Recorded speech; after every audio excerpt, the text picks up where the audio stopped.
Hi, everyone, and welcome to our segment, Be Sad or Be Stoic. I'm your host, Jessica Krauser, and I'm here with my co-host, Brian Baker. Hey, hey. And we also have a special guest with us today, retired Major General Denny Laich.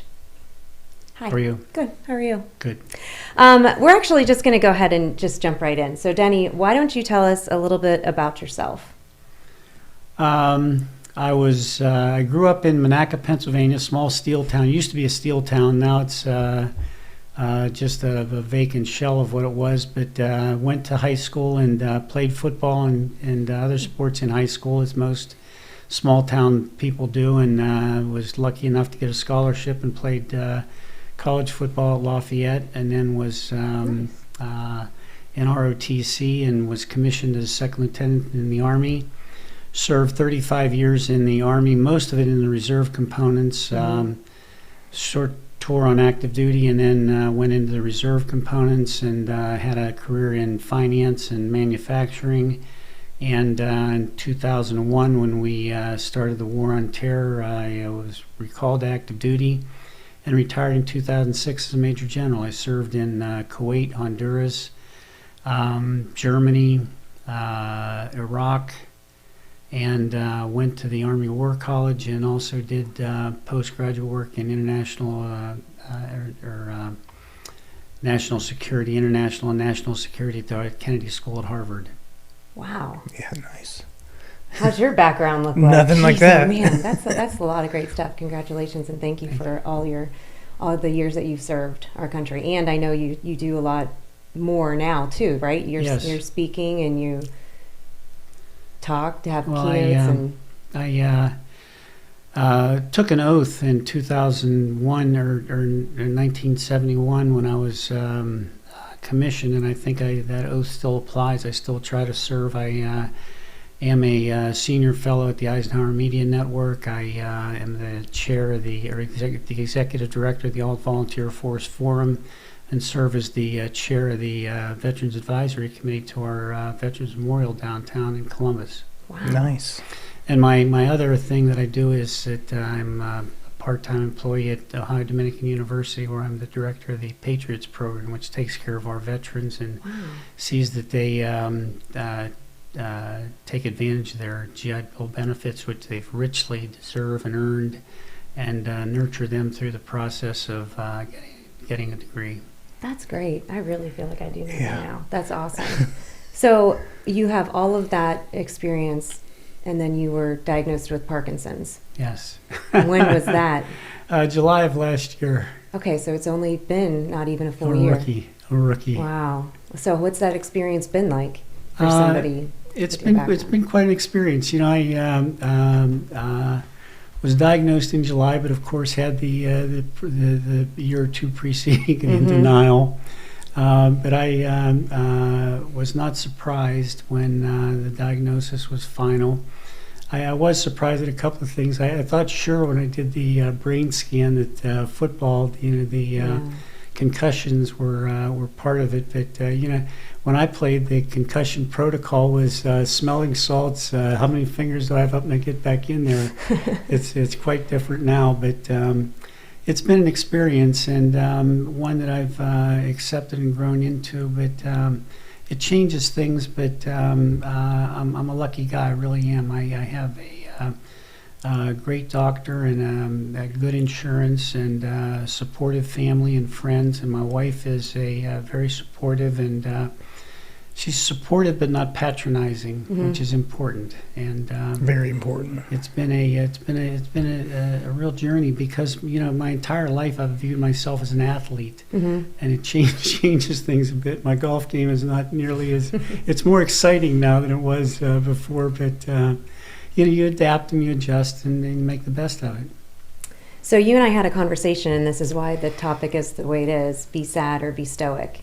And Brian didn't get to hear your take on and your philosophy of how you've approached Parkinson's based on all your experiences and who you are as a person. So can you talk to us about what does it mean to have a stoic philosophy when you are approaching something like PD? Yeah, Stoicism is misunderstood. There's small case stoic, which is the definition. It's stiff upper lip and no emotions, et cetera, et cetera. Mhm. Then you have the large case stoic, which is a Stoic philosophy. And the Stoics are not at all stiff upper lip, no emotions. It's a matter of character and virtue that serves as the foundation of Stoicism.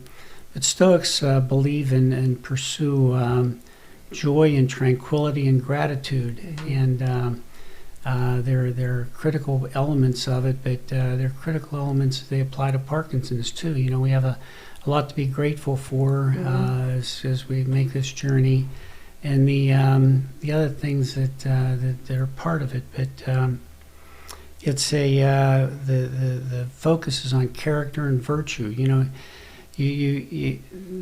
during from probably about the late 80s until 1995, 96, I was very involved in the Covey. If you're familiar with Covey's 7 Habits. It's a life's philosophy, but you find a lot of things that are common to us. Covey's 7 Habits. Nietzsche, the philosopher who talked about that which does not kill me makes me strong. Mm-hmm. Parkinson's is a test for all of us to deal with, and it's easy to be waltzing through life when the birds are chirping and the sun's shining, but when you can't make a step, or you fumble, or you can't control the tremor of your hand, it becomes a test, and it's a way to build character. But it depends on how we deal with it. No one chooses to have Parkinson's, but the choices that we have is how we deal with it. Do we succumb to the fear and the anxiety and the frustration and also the anger?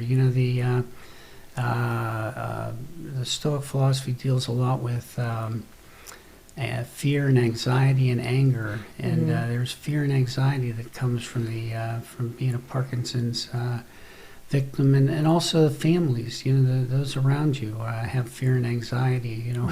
Is he going to fall down when he tries to get out of the car or whatever? But you deal with it. But the other one is anger, and the Stoics believe that anger is a form of insanity.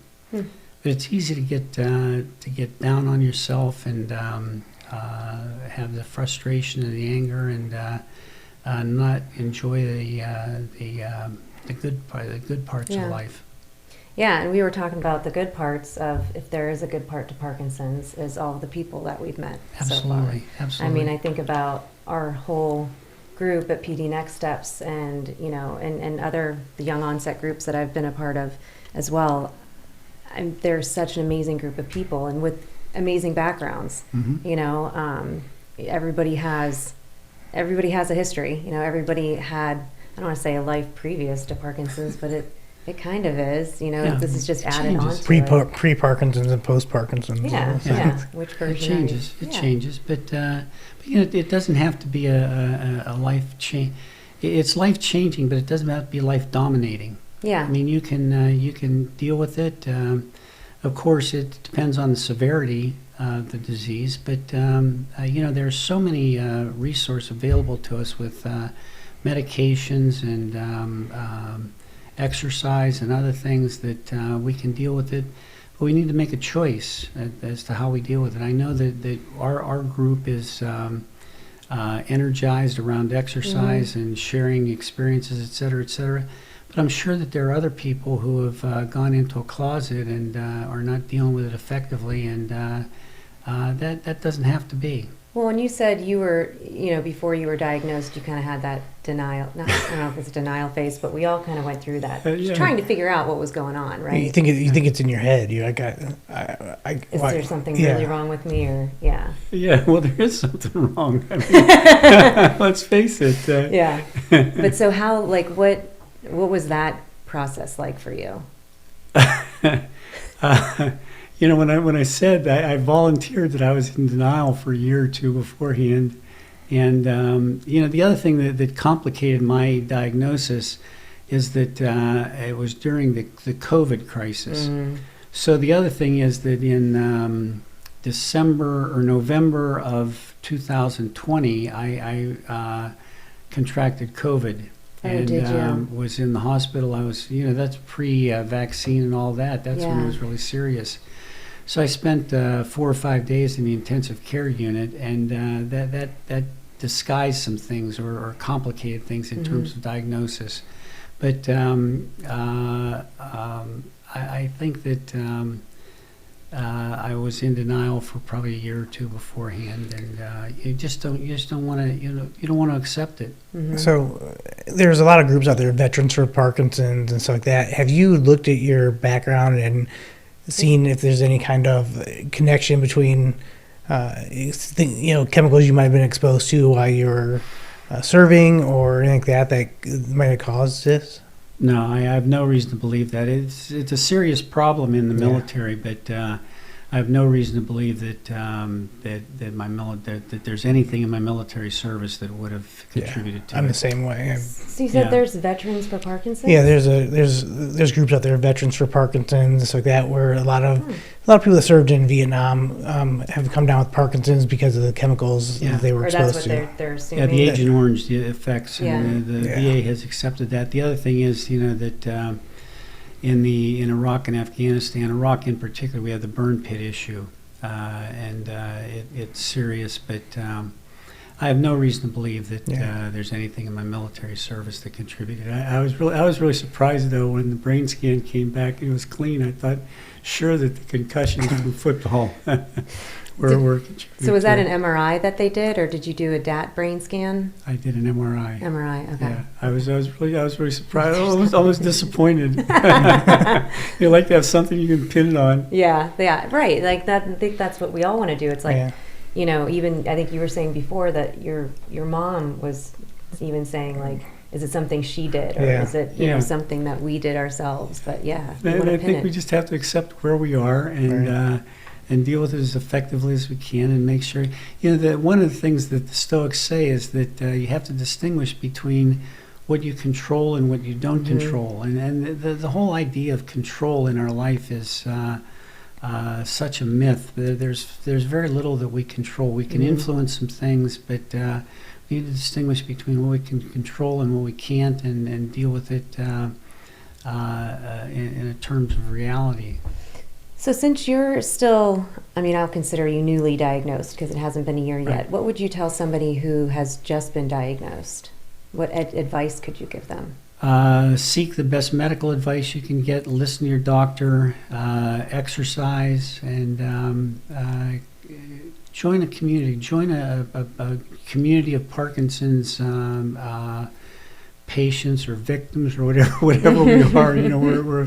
But there's a community out there, and it helps a lot. It really does to be part of a community and share the experience, and don't feel sorry for yourself. That's the big thing. You focus on what you can do, not what you can't do. I always say that I can do everything that I did before, just not as much, and I do it slower. Mm-hmm. But that's okay. The other thing is that people tend to have pity.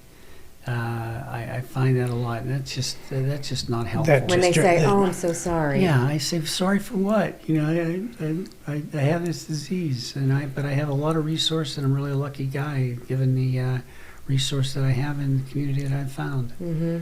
No, I think that's great. Yeah, I couldn't stand it when people say, "How are you feeling?" Like you were dying, or like I'm fine. Like Fine. How are you? Yeah.